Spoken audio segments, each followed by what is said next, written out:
Did you know that the leadership development industry is a $60 billion a year industry? Let me say that again, $60 billion. Now, if you look across your business at your frontline leaders, your managers, maybe even your executives that have all taken some level of development in the past, let me ask you a question. Are they as effective as you think they could be? Now, I want to suggest to you that the leadership development industry is hoping maybe they aren't, right?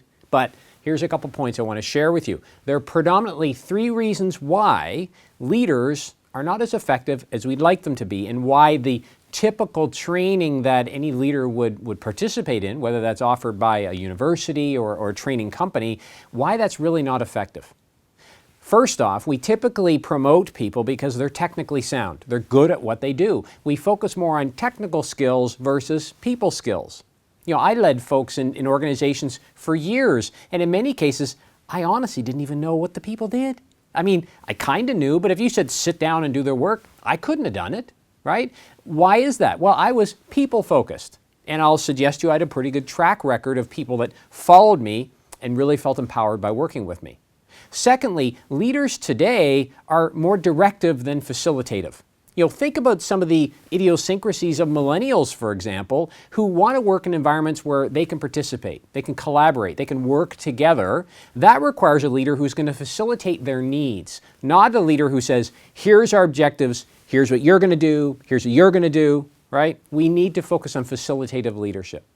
And last but not least, the decision-making power that is typically in organizations is top-down.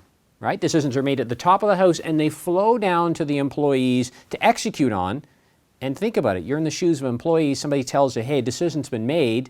Well, who asked you? Nobody did. Are you going to execute? Is it a priority for you now? No, it's not. So, what do we do about that? Here's a few ideas that I've helped my clients install that you can install yourself to change the dynamic, to reduce your investment in leadership, and to make sure that your leaders are more effective. So first thing that you can do is this. When you look across your organization today, you want to be placing your employees in cross-functional teams. Think about it. The more employees know, the better the decisions they make. And you'll see where I'm going with this relative to decisions. So put employees into cross-functional teams where they indirectly learn what other people are doing. What this means is that when they have an idea or they cast judgment on a situation, that they're going to learn as to why a certain decision or action was made or was taken, and they become educated, and they become more valuable and more interested in what they're doing. Secondly, you want to make sure with these cross-functional teams in place that you put employees together in groups in ways by which they can make decisions.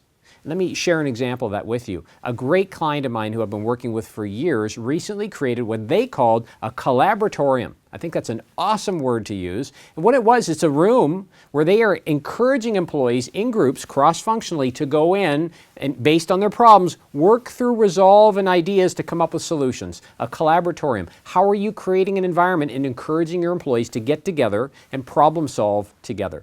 Last but not least, as you create this dynamic and you shift decisions down to the front lines, you create employees who are more knowledgeable and experienced to make better decisions, you start to pluck away the frontline leaders. You really don't need a lot of those directive leaders at bay. And people today are smart enough to be able to make decisions on their own, especially if you're giving them the tools and the environment to do so. So there are 3 things that you can do, and I want to suggest to you they cost virtually nothing to do in order to improve the effectiveness of your leadership training. If you'd like help with any of this, if you'd like to have a conversation about how some of my clients have made this transition, feel free to connect with me on social media, send me an email at Shawn@casemoreandco.com, or feel free to comment in the space below. I look forward to hearing from you.